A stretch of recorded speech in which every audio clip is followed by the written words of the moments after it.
Kalvakuntla Kavitha arrest అంశం BRS పార్టీలో క్రమంగా సైలెంట్ మోడ్ లోకి వెళ్లిపోయింది. మార్చి 15న ఆమెను హైదరాబాద్ లో ఈడీ అరెస్టు చేసినప్పుడు హడావుడి చేసిన గులాబీ నేతలంతా ఇప్పుడు గప్చుప్పయ్యారు.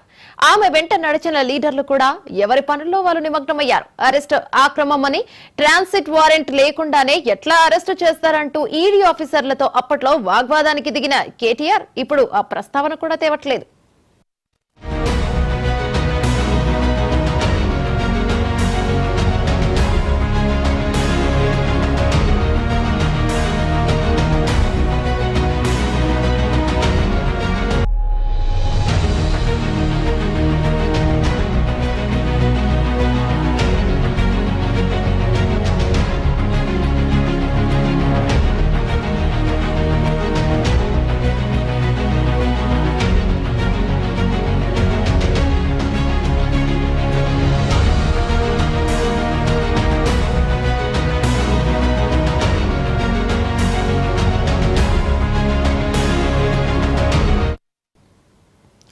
కవిత పేరును ప్రస్తావిస్తే లోక్సభ ఎన్నికల్లో నెగిటివ్ అవుతుందని కేసీఆర్, కేటీఆర్, హరీష్ రావు భయపడుతున్నారా అనే చర్చ గులాబీ కేడర్ లో కొనసాగుతుంది. పైగా పార్టీలోని ఇతర కీలక నేతలు కూడా ఆ అంశంపై నోరెత్తడం లేదు. ఢిల్లీ లిక్కర్ స్కామ్ కేసులో కవితే సూత్రధారి అంటూ కస్టడీ అప్లికేషన్ లో సిబిఐ ప్రస్తావించింది. సిబిఐ వాదనలో ఏకీభవించిన కోర్టు 3 రోజుల కస్టడీకి ఆమెను అప్పగించింది.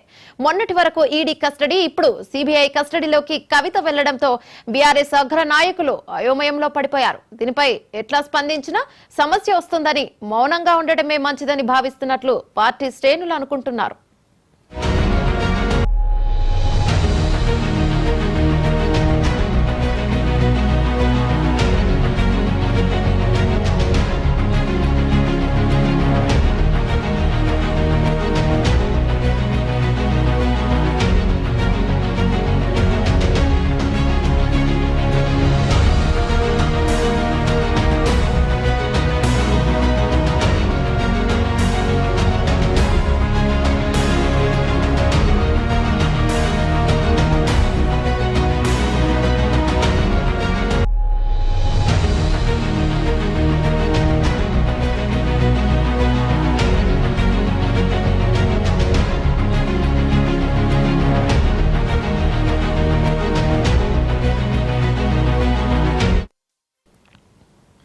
ఎమ్మెల్సీ కవితను అరెస్టు చేసి దాదాపు నెల రోజులవుతుంది. తన కూతురు కవితను పరామర్శించేందుకు మాజీ సీఎం కేసీఆర్ ఢిల్లీ వెళ్లలేదు. అనారోగ్య సమస్యతో బాధపడుతున్న ఆయన కృష్ణా జిల్లాలపై నల్గొండలో నిర్వహించిన సభకు వెళ్లారు. కరీంనగర్ లో వినోద్ కుమార్ కు మద్దతుగా నిర్వహించిన ఎన్నికల బహిరంగ సభకు హాజరయ్యారు.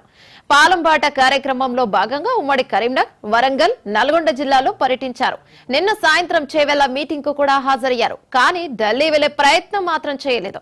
సొంత బిడ్డను కేసీఆర్ పరామర్శించకపోవడం గులాబీ పార్టీ శ్రేణుల్లో చర్చకు దారితీసింది.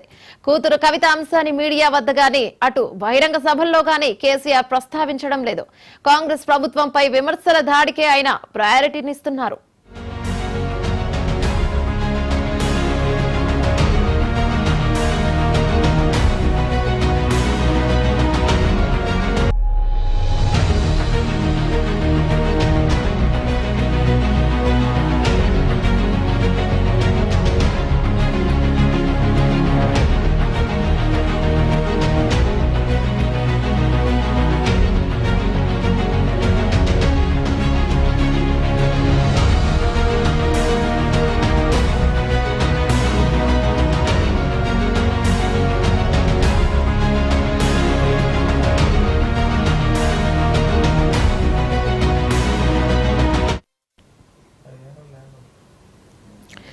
కవిత పేరును ప్రస్తావిస్తే లోక్సభ ఎన్నికల్లో నెగిటివ్ అవుతుందని కేసీఆర్, కేటీఆర్, హరీష్ రావు భయపడుతున్నారా అనే చర్చ గులాబీ క్యాడర్ లో కొనసాగుతుంది. పైగా పార్టీలోని ఇతర కీలక నేతలు కూడా ఈ అంశంపై నోరెత్తడం లేదు. ఢిల్లీ లిక్కర్ స్కామ్ కేసులో కవితే సూత్రధారి అంటూ కస్టడీ అప్లికేషన్ లో సిబిఐ ప్రస్తావించింది. దీనిపై మరింత సమాచారం అందించడానికి మా ప్రతినిధి శ్రీకాంత్ లైవ్ లో ఉన్నారు. శ్రీకాంత్, చెప్పండి.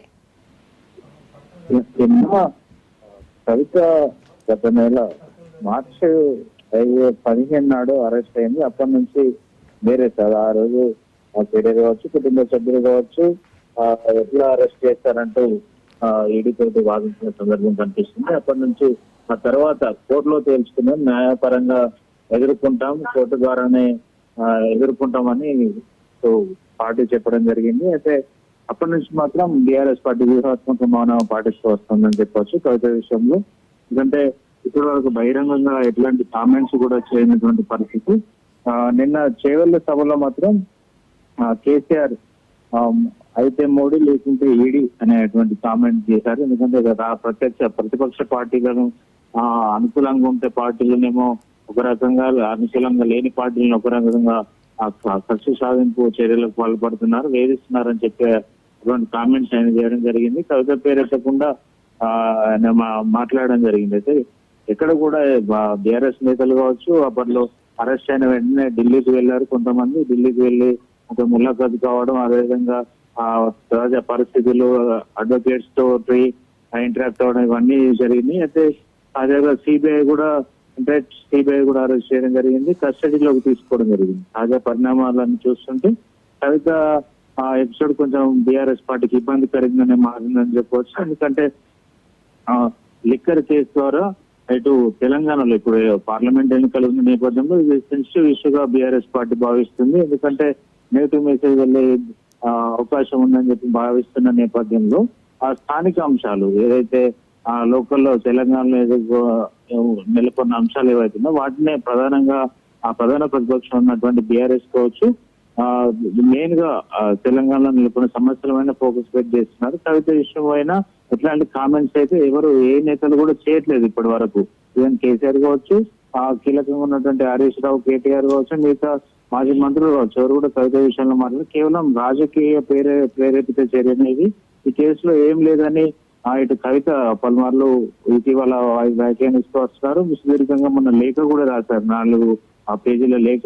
అయితే ఇటు కొంతమంది చెప్తున్నప్పటికీ కీలకమైన నేతలు మాత్రం ఎవరు రెస్పాండ్ కావట్లేదు. పార్లమెంట్ ఎన్నికల నేపథ్యంలోనే దీనిపై కొంచెం వ్యూహాత్మకంగా సైలెంట్ గా ఉన్నట్టుగా మనకు తెలుస్తుంది. అయితే ఇది పార్లమెంట్ ఎన్నికల తర్వాత దీనిపై స్పందించే అవకాశం కనిపిస్తుంది. ముఖ్యంగా ఇప్పటి వరకు అయితే ఎక్కడ కూడా కేసీఆర్ గాని కీలక నేతలు ఎవరు కానీ కవిత పేరు మీద మాత్రం ప్రస్తావించలేదు. అక్రమంగా అరెస్ట్ చేశారని దీనికి సంబంధించి కవిత కూడా లీగల్ ఫైట్ చేస్తున్నారని చెప్తున్నారు.